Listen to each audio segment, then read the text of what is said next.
I'm Harold. I'm 80 years old, and I finally made it to Paris. 40 years too late. I'm here with my wife's ashes, because I was too cheap, too busy, too stubborn to bring her when she was alive, to actually see it. I thought I was being practical. I thought I was being responsible. I was wrong about everything. I'm standing in front of the Eiffel Tower right now. It's early morning, the sun just coming up, and there are only a few other people here. I'm holding a small container of ashes. My wife Eleanor, she died 15 years ago, and for 40 years before that she asked me to bring her here, to Paris, to this exact spot. And I always said, next year when we have more money, next year when work slows down, next year when the timing is better. I said next year so many times that eventually there were no more years left. Eleanor and I got married in 1963. She was 22. I was 23. We were broke, living in a tiny apartment, starting out with nothing like everyone did back then. On our honeymoon, we went to Niagara Falls because it was close and cheap. We stayed in a motel and ate at diners, and I remember thinking we'd do something bigger someday. Someday when we had money. Someday when we'd really made it. One night during that honeymoon, we were in the motel room and Eleanor was looking at a travel magazine someone had left behind. She showed me a picture of the Eiffel Tower, lit up at night. She said, "Harold, promise me we'll go there someday. Just you and me, in Paris. We'll walk along the Seine and eat bread and cheese, and just be together somewhere beautiful." I promised. I meant it when I said it. I really did. But then life happened. We came home. I started working at the plant. Eleanor got a job as a secretary. We were trying to save for a house, for a car that didn't break down every other week, for all the things you need when you're building a life. Paris wasn't practical. Paris was thousands of dollars we didn't have. So when Eleanor brought it up, maybe 6 months after we got married, I told her we'd go for our 5th anniversary. That seemed reasonable. 5 years to save up, get established. Our 5th anniversary came. We had a baby by then. My daughter Sarah. Money was tighter than ever. Eleanor mentioned Paris over dinner, said maybe we could start planning it. I laughed. I actually laughed. I said, "Eleanor, we have a kid now. We can't go traipsing off to Europe. Maybe when Sarah's older. Maybe for our 10th. She smiled and said, "Okay." She always smiled and said, "Okay." 10th anniversary. We had 2 kids by then. Sarah was 8. My son Michael was 3. I'd gotten a promotion at work. Things were better financially, but now I was working 50-60 hours a week. Eleanor brought up Paris again. Said her sister could watch the kids for a week. I told her I couldn't take that much time off work, not with the new position. I was trying to prove myself, make sure I kept moving up. I said maybe for our 15th.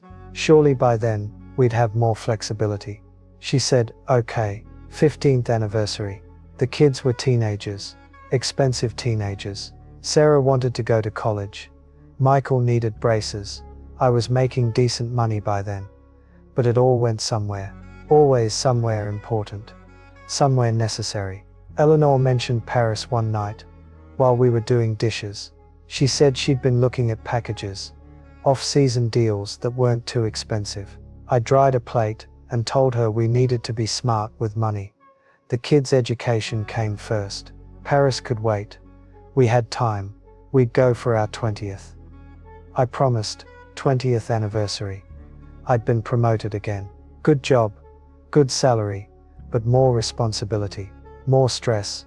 More hours. Eleanor planned a nice dinner at home. She'd cooked my favorite meal. Put candles on the table. After dinner, she brought out an envelope. Inside were brochures for Paris trips. She'd done all the research, found affordable options, mapped out an itinerary. She said she wasn't getting any younger. She really wanted to go while we could still enjoy it. I looked at those brochures and felt irritated. Couldn't she see how tired I was? Couldn't she understand that I was working this hard for us? I told her we'd talk about it later. Maybe plan it for our 25th. A quarter century together. That was a milestone worth celebrating with a big trip.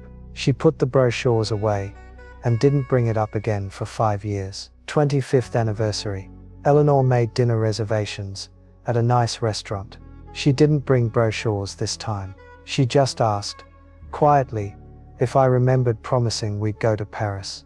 I did remember. I told her I'd been thinking about it. But Michael was getting married next year, and we had to help with the wedding. And Sarah and her husband were talking about buying a house. They might need help with a down payment. There were always things the kids needed. Family came first. Maybe our 30th. Paris wasn't going anywhere.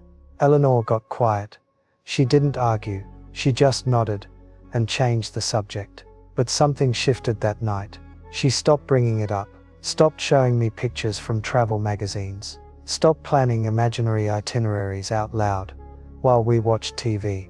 I thought that meant she'd let it go, that she finally understood we had more important things to spend money on. I didn't realize I'd broken something in her. Our 30th anniversary. We went to dinner at the same restaurant we'd gone to for our 25th. Good food, nice evening. Eleanor seemed distant. I asked if she was okay. She said she was fine. I believed her because it was easier than asking what was really wrong. We went home, had some wine, went to bed. I thought it was a perfectly nice anniversary. I didn't know she'd spent the day looking at old brochures and crying in the bathroom. I know that now because I found her journals after she died. Boxes of them. 40 years of her private thoughts. I read every single one. In her 30th anniversary entry, she wrote, I've accepted we'll never go to Paris. I've accepted that when Harold makes a promise, it means never. I've accepted that my dreams come last. I just wish it didn't hurt so much to accept it. I read that entry 5 years after she was gone, and I had to put the journal down because I couldn't see through my tears. She'd been sitting across from me at that nice dinner, smiling and pretending everything was fine. And inside she was grieving the loss of a dream I'd killed with procrastination and excuses. Our 35th anniversary. Eleanor didn't plan anything. I asked if she wanted to go out to dinner. She said only if I wanted to. We stayed home, ordered takeout, watched TV. It was fine. Everything was always fine. The kids were grown and settled, doing well. I'd retired with a good pension. We had money in the bank, more money than we'd ever had. But Eleanor never mentioned Paris. The subject had died years before, buried under decades of not yet, and next year. Then our 38th anniversary. We went out to dinner.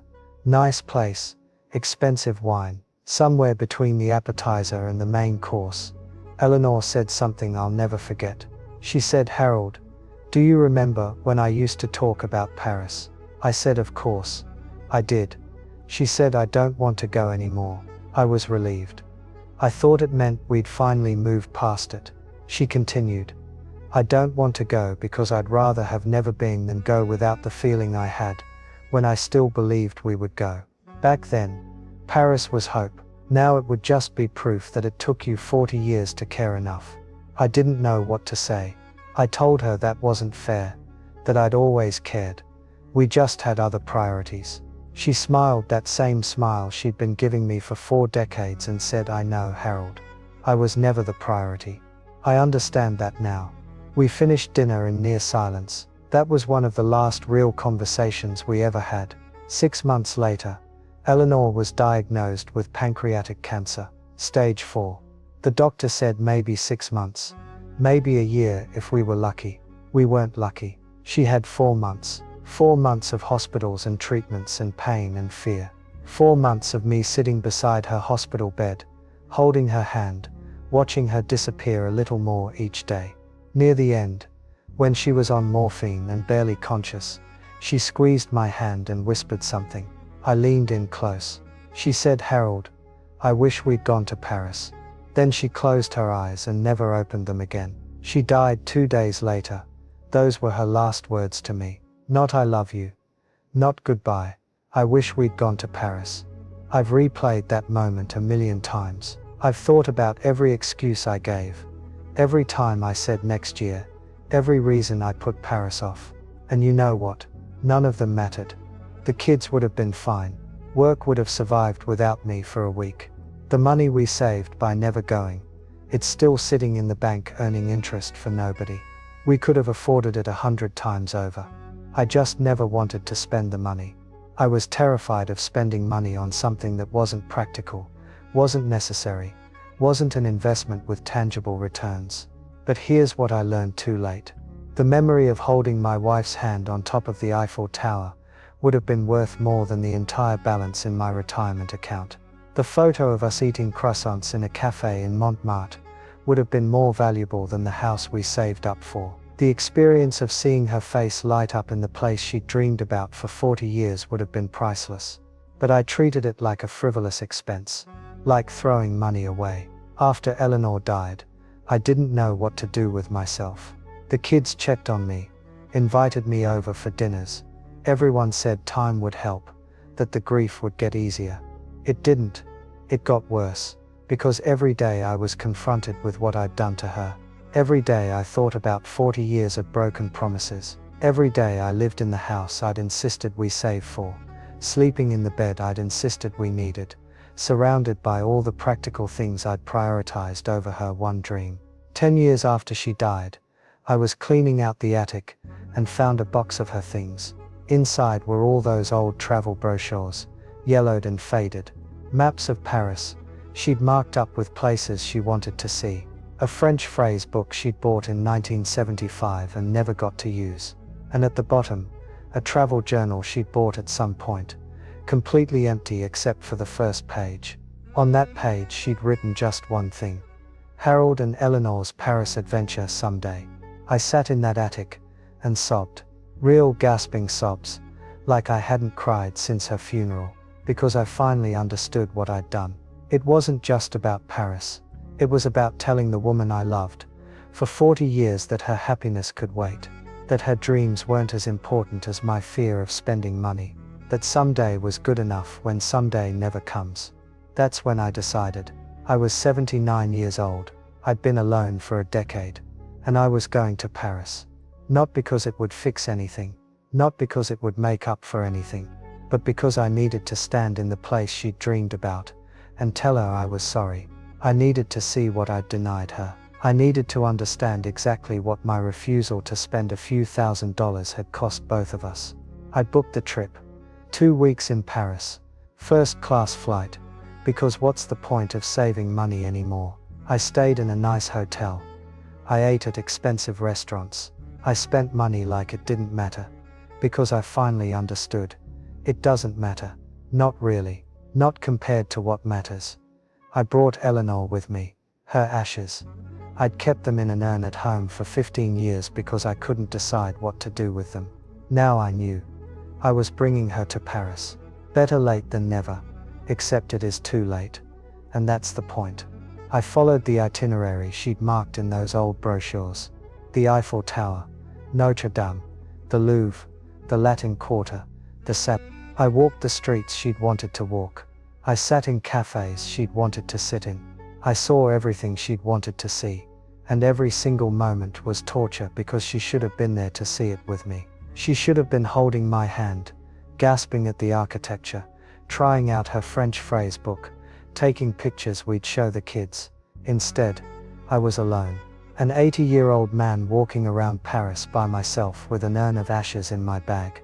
People probably thought I was just another widower on a memorial trip. They didn't know I was a widower who'd spent 40 years killing his wife's dream, one not yet at a time. On my last morning in Paris, I went back to the Eiffel Tower at sunrise. That's where I am now, as I'm thinking about all of this. It's beautiful, more beautiful than any picture. Eleanor would have loved it. She would have stood here with tears in her eyes, squeezing my hand, thanking me for finally bringing her. She would have forgiven me for the wait. She would have said better late than never, and meant it because that's who she was. She always forgave me, even when she shouldn't have. I opened the urn. I'd decided to leave some of her ashes here, at the place she'd dreamed about. I walked to the railing, said a prayer, and let her go. Watched the ashes scatter in the wind over the Paris morning. It was peaceful, beautiful, even, and completely meaningless, because she wasn't here to experience any of it. I'd brought her ashes to Paris, but I'd denied her the trip when her eyes could still see, when her heart could still feel joy, when it could have mattered. The trip cost me about $8,000. Do you know how much $8,000 mattered to me 40 years ago? More than my wife's happiness. Apparently. Do you know how much it matters now? Nothing. It's nothing. I'd give every cent I have, every dollar I saved, every penny I hoarded for a single day with Eleanor in this city. One day of seeing her face light up. One day of making that dream come true, when it could have actually made her happy. I think about what our marriage could have been, if I'd just said yes. If I'd said yes to Paris on our 5th anniversary, we would have gone. We would have had that experience together, that memory, and she would have known that her dreams mattered to me, that her happiness was worth the cost. That someday didn't mean never. Maybe she would have asked for other things then. Maybe she had other dreams she never even mentioned, because she learned from Paris that my answer would always be next year. Maybe there were trips she wanted to take, experiences she wanted to have, things she wanted to do that she just kept to herself because she knew I'd say no. I robbed her of Paris. How many other things did I rob her of, without even knowing they existed? I'm flying home tomorrow. Back to my empty house full of practical furniture and sensible purchases. Back to my retirement account. That's bigger than I'll ever need. Back to a life that's completely comfortable and completely meaningless, because the person I was saving for, planning for, being responsible for, is gone, and she died without getting the one thing she wanted from me.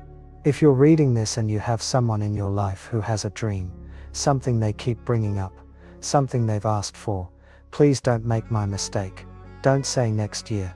If you can say yes now. Don't tell yourself there will be time later. Don't convince yourself that practical matters more than joy. It doesn't.